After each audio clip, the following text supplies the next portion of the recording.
Picture this. You're walking home from a late shift. Corner store, 2 blocks from your apartment, same route you've taken maybe 1,000 times.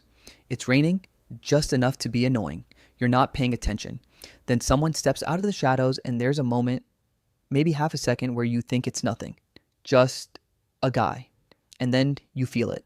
Not pain, not yet, just pressure, warmth. You look down, there's a handle sticking out of your side and the guy's already running.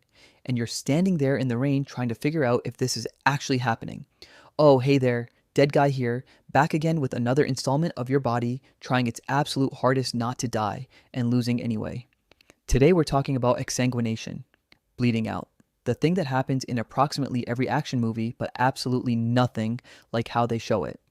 Because in the movies, you get stabbed and you dramatically stumble and deliver a final monologue, and then your eyes close and it's very cinematic and sad.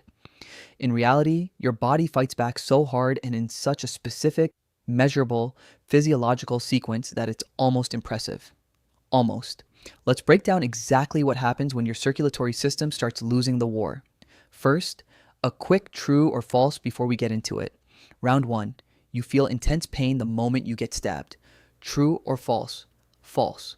The first few seconds after a penetrating wound, you often feel almost nothing. Your brain is running about 3 steps behind your body. What you get is pressure, heat, and the deeply unsettling sensation that something has changed inside you that you cannot fix. Round 2. Bleeding out takes about 30 seconds. Tops. True or false? False. Depending on which vessels got hit, you could be bleeding critically for anywhere from 2 minutes to 20. Your body is doing everything it can to slow that clock. Round 3. Once you've lost too much blood, it's over. True or false? Partially true. There's a window, a narrow one, where intervention can reverse pretty much everything that's happening to you. Outside that window? Yeah, it's over. Alright, so you've been stabbed. Let's say it's an abdominal wound, 4 or 5 inches deep, and the blade caught something important. A branch of the mesenteric artery, maybe. A hepatic vessel. Doesn't matter too much which one. What matters is that your body is now losing blood faster than it can compensate, and it knows it. Your blood pressure starts dropping within seconds. Your heart rate does the opposite. It spikes. You go from a resting 60 or 70 beats per minute to 120, 130, almost immediately. Your cardiovascular system isn't panicking. Well, it is, but it's also doing exactly what it's designed to do. It's trying to maintain perfusion pressure to keep oxygenated blood reaching your brain and your heart by pumping faster and harder with whatever volume is still inside you. The problem is physics. You cannot pump what isn't there anymore. It's like your heart is revving and the tank's got a hole in the bottom of it. Inside the first 60 seconds, your sympathetic nervous system goes fully online. Every gram of adrenaline and norepinephrine your adrenal glands have is now flooding into your bloodstream. Your pupils blow wide. Your breathing gets fast and shallow. Your peripheral blood vessels constrict, squeezing blood away from your hands, your feet, your skin, anywhere that isn't your brain, your heart, or your lungs. You get pale, not regular pale, gray-white pale, like someone turned the brightness down on you. Your skin is cold and clammy because there's almost nothing running through it anymore. All of that blood has been conscripted, redistributed, your body's running a triage operation and your extremities just got deprioritized. You're also cold from the inside, blood carries heat, you're running out of blood, which means your core temperature is starting to drop even though you haven't been exposed to anything cold. You're going mildly hypothermic while simultaneously hemorrhaging. Your body's having what you might call a really bad time. Now let's talk about what's happening at the 50% mark, because this is where things stop being dramatic and start being mechanical. You've lost maybe 2.5 liters of blood. Your blood pressure is somewhere around 70/40, which is not compatible with normal consciousness for very long. Your brain under normal conditions gets about 15% of your total cardiac output. Right now, it's getting a fraction of that. Neurons start misfiring. Your thoughts become slippery. You know something is wrong. You know you need help. You might even be trying to call for it, but the connection between intention and action is getting looser by the second. Some people at this stage try to stand up. Their brain is saying move, get to help, do something. Their legs just aren't receiving the memo. Here's the part that's genuinely cruel.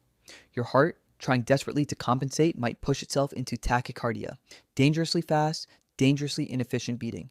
And because your heart is a pump and pumps push fluid, the faster it beats, the faster blood exits through the wound. Your survival mechanism is simultaneously accelerating your death. Your body is working against itself, not out of stupidity, out of blind, automatic, evolutionary programming that evolved for a completely different kind of injury than a blade through your midsection. You're in hemorrhagic shock now. Stage 3, creeping towards stage 4. Your kidneys have stopped filtering. Your liver has gone into power save mode. Your digestive system is completely offline. Every organ that isn't immediately necessary to keep you breathing and thinking has been cut off. Your body has become ruthlessly efficient in the worst possible way. And then something shifts. The panic fades, not because anything has improved, because your brain is running out of the oxygen required to generate panic. Hypoxia has a sedative quality that has nothing to do with calm and everything to do with deprivation. Some people start to feel warm. Some feel a strange, floating euphoria. Your endorphin system is firing, burning through its reserves as a last-ditch anesthetic. The pain from the wound, which might have been intense at some point, probably isn't anymore. Not because you're healing, because your nervous system doesn't have the resources to process and broadcast a pain signal anymore. You're running on backup generators, and those are almost out of fuel too. Let's talk about what this actually feels like, because the physiology is one thing, but the experience is something else entirely. In the first minute, it's terror. Real, bone-deep, animal terror. Your body knows what is happening even when your conscious mind is still trying to catch up. Every breath feels like pulling air through wet concrete. There's a tightness in your chest that has nothing to do with the wound. You press your hands against your side because you know you should, and your hands are shaking so badly you can barely keep them there. You're trying to stay upright and your legs keep disagreeing. Your vision blurs at the edges. The world tilts. Then the confusion arrives. You forget what street you're on. You forget which way home is. You might forget what happened to you. Your brain is doing a controlled demolition of non-essential processes, and context is one of the first things to go. Some people at this stage feel something close to peace. Not acceptance, not resolution, just a kind of dull, narcoticized absence of urgency. You're too far gone to be appropriately scared anymore, and in some clinical sense, that might be merciful. The last few minutes, and it is minutes, not seconds, not hours, are strange. Time distorts. Some people describe seconds feeling like they stretched out forever. Others say the whole thing felt like it happened in a blink. Your hearing stays longest, usually. Sight goes first. Vision tunneling down to nothing even though your eyes might still be open. Then movement. Then comprehension. Somewhere in the late stages, people report something like watching from above, a detachment from the body that your oxygen-starved visual cortex generates as it misinterprets what's left of its own input. It's not mystical. It's your hardware glitching on the way out. You don't feel your heart stop. By the time it stops, you're not there for it. The signal weakens, flickers, and then nothing. Your body keeps doing a few things by reflex for a moment after, but you're already gone. Reality check.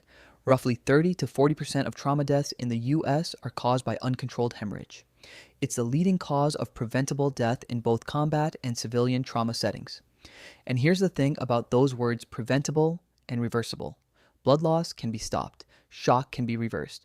If someone gets to you in the first 2 to 4 minutes, applies direct pressure, keeps you warm, keeps you from going into the full spiral, your odds change dramatically. The window is not generous, but it exists, which is why tourniquets are in airports now, which is why stop the bleed training exists, which is why that narrow window matters more than almost anything else in trauma medicine. Your body is not weak for failing in this scenario. It fights harder than you'd believe, and it does so with a precision and a desperation that is frankly remarkable.